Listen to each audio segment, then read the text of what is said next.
nearly 30 years ago, but certain films don't go away. They linger, such as the wisps of smoke in an off-hours gym, such as memories of the championship shot. In 1994, a basketball movie was released that wasn't just about basketball. It was about choices, about survival, about the thin line between dreams and destruction. And for some of its cast, that line wasn't fiction, it was a prophecy. This is Above the Rim, the legacy and lives that followed. Before Instagram moments, before million-dollar shoe deals, before basketball was an international empire, there was the raw emotion of New York street ball. And nowhere captured that emotion like Harlem's Rucker Park.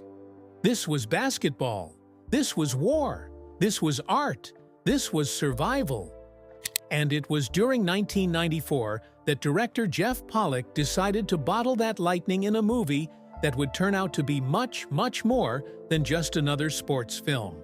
People don't understand this. The movie which had so correctly captured this world? It was nearly not made at all. New Line Cinema was on the verge of scrapping production multiple times.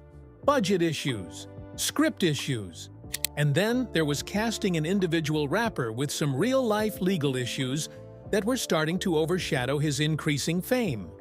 Tupac Shakur. When Tupac Shakur came aboard as Birdie, something electrified took place. The affable block dealer with the block monopoly was not just a character, he was an acting performance bridging the space between life into theater. And The Case, edited together by film critic Roger Ebert. Tupac doesn't play Birdie, he inhabits him. What audiences didn't know is that they were viewing a man whose life was racing toward catastrophe in real time. The movie finished in late '93.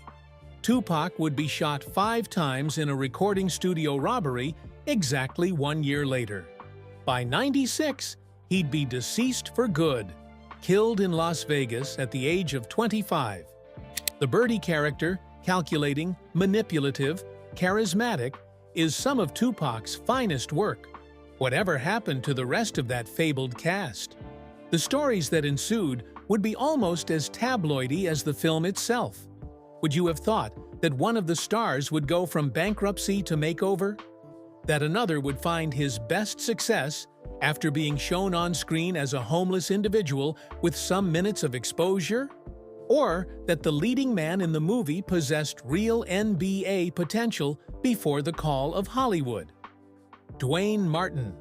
First things first, let's start with our hero. Kyle Watson, the talented but unruly high school basketball star, grappling with doing what's right versus keeping the wrong company, was played by Duane Martin.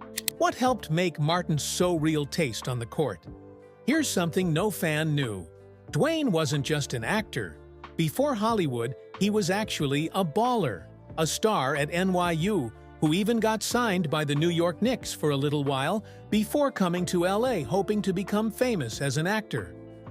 After Above the Rim, Martin established a secure career, White Men Can't Jump, Scream 2, a successful long-running sitcom with ex-wife Tisha Campbell in Martin, the classic Hollywood story.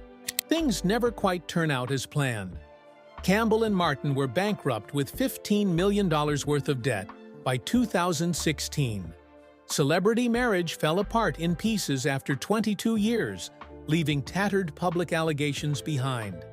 The actor, who once had a role struggling for a basketball scholarship, was now struggling to restore order to his life financially. Today, Martin has reinvented himself behind the scenes, writing, directing, shunning the limelight that once defined him. Sometimes the most important things we do are done when the cameras aren't.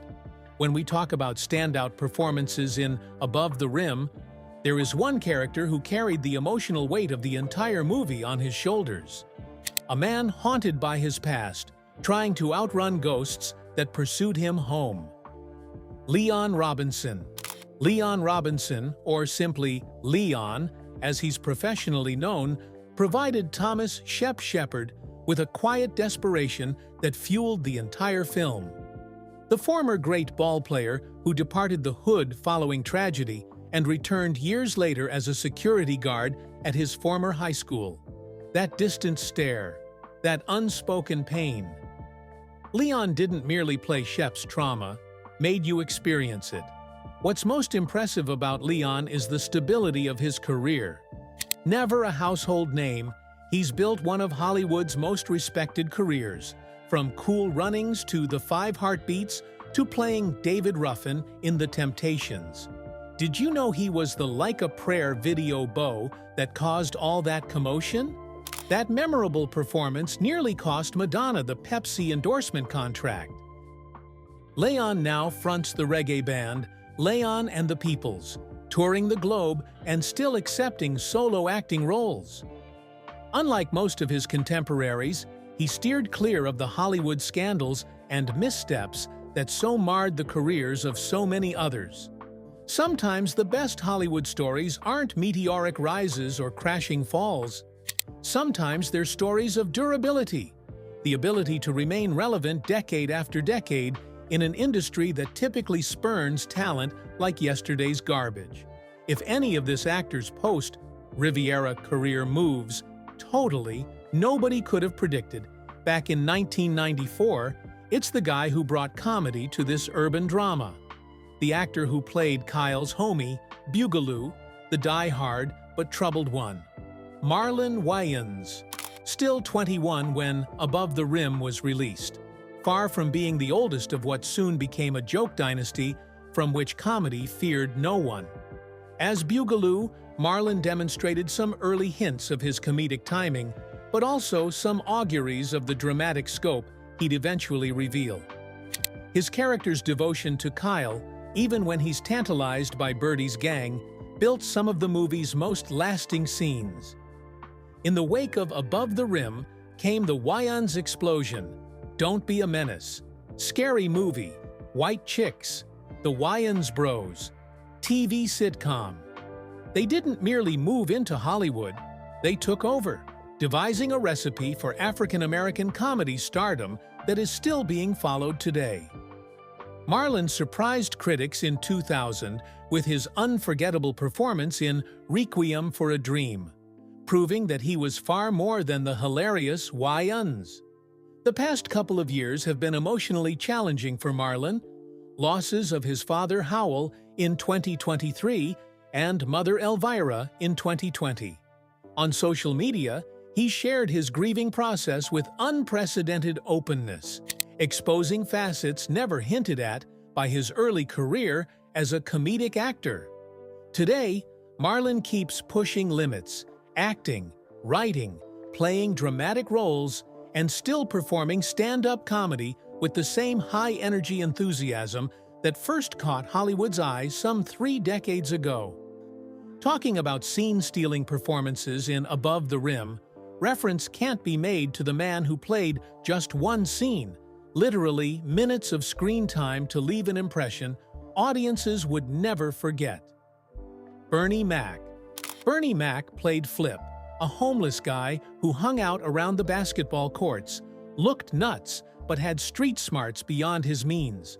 In a span of a few sentences, Bernie had developed a character so realistic that people were exiting the theater, asking themselves, who was that guy? What is incredible is that Bernie was almost nobody outside of the Chicago comedy circuit at the time. Above the Rim introduced mainstream audiences to a comedy mastermind for the very first time before he became a huge success.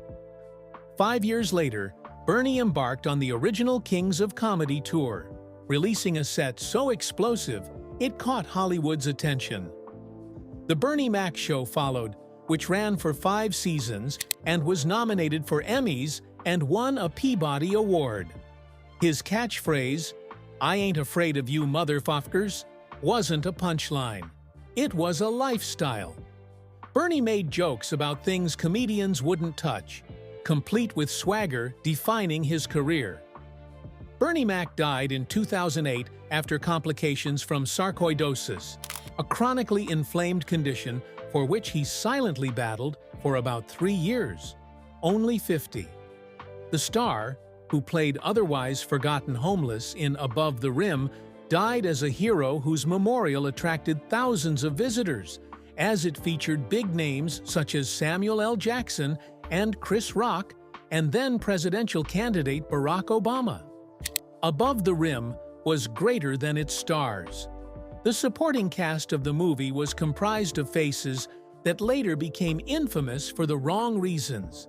Supporting cast: Wood Harris was Motaw, Birdie's tough rough bruiser, cold and threatening. Several years later, he'd bring the same intensity to Avon Barksdale in The Wire, one of television's all-time great villains. David Bailey, who had directed him, went on to direct music videos for Jay-Z and became a famous photographer. Look at the tournament sequences carefully, and you'll see true Rucker Park legends mixed in with actors. True ballers who supplied the film's basketball sequences that true street cred. And then there was that soundtrack. Death Row Records gave us what most people regard as one of the best hip-hop film soundtracks ever released. Warren G. and Nate Dogg's Regulate was a hit that lived longer than the existence of the movie itself. The album doubled up in platinum sales, with SWV, 2P, and introducing new artists who would give us the mid-90s flavor. Perhaps most intriguingly, Above the Rim's legacy has little to do with individuals' careers or even its music. It's what eventually occurred to urban cinema itself after this period. Cultural impact. Above the Rim came at just the right time, at a time when studios were just realizing the box office potential of authentic black narratives. It wasn't a Hollywood blockbuster, making somewhere in the range of $16 million on a $6.5 million investment. Its impact on culture? Incalculable. The gritty realism of the film, filmed on location in real Harlem neighborhoods, set an example for a generation of filmmakers who knew that urban tales did not require Hollywood sheen to resonate with people on a deep level. Its success opened the door for films like Friday, Set It Off, and eventually Love and Basketball, all challenging the narrative of black tales worth the big screen, not just as social commentary, but pay at the box office fare. The surprising thing watching Above the Rim today is how little has changed about its essential issues. Young players still need to make difficult choices between talent and temptation. Communities still struggle with the same pressures. The streets still don't love anyone back. The Above the Rim story is greater than that of a film relegated to 1994. It's a story of lives that far outlasted the credits sequence. Some well, some poorly, but all real. It's a story of the manner in which one project can capture lightning, equipping on the brink creators whose lives would carry them to places no one could have predicted. Most of all, it's the story of how life sometimes copies art before art gets to happen. Because for Tupac, for Bernie Mac, for the relationships and careers that came afterward, the script and reality weren't always separate.